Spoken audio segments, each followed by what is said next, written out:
ते म्हणतात की हिवाळ्यामध्ये फर्मेंट केलेले अन्न जास्त आपण खाल्ले पाहिजेत. तर welcome to our day 6 of Swad Katha series. तर आज आपण बनवणार आहे साऊथ इंडियन डोसा. तर त्यासाठी मी सर्वप्रथम बटाटे उकडायला टाकले आणि बॅटरही चेक करून घेतलं. बॅटरची कन्सिस्टन्सी अशीच असली पाहिजे तरच तुमचे डोसे परफेक्ट बनतील. तर भाजीच्या वाटणासाठी लसूण, अद्रक आणि कोथिंबीर छान वाटून घ्या आणि बटाटे सोलून घ्या. बटाटे छान सोलून झाल्यानंतर कढईमध्ये तेल, त्याच्यामध्ये ॲड करा जिरे, मोहरी आणि आपलं वाटण.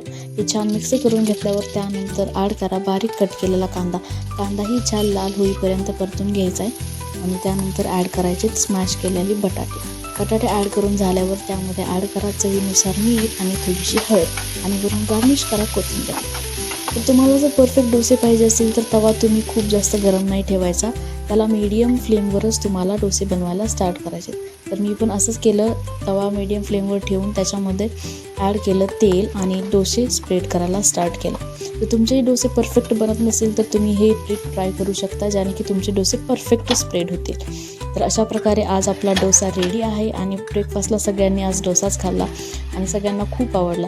आणि तुम्हाला एक गंमत सांगते, खूप दिवसांनी माझा पण डोसा एवढा छान परफेक्ट बनला होता. तर तुम्हाला इन्ग्रेडियंट्स पाहिजे असतील तर ते तुम्हाला स्क्रीनवर दिसू शकतात.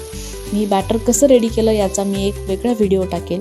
आणि आम्ही नेहमीच डोस्याला पेअर करतो कोकोनट चटणीसोबत. तर त्यासाठी मिक्सरच्या भांड्यामध्ये ॲड करायचे थोडेसे कोकोनट. त्यामध्ये तुम्ही ॲड करू शकता लसूण, थोडासा अद्रक, पुदिना आणि शेंगदाणे. याने तुमच्या कोकोनट चटणीला खूप छान चव येणार आहे. नंतर ॲड करा थोडीशी कोथिंबीर आणि चवीनुसार मीठ.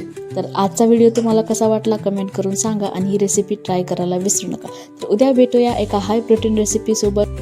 Do like and share this video.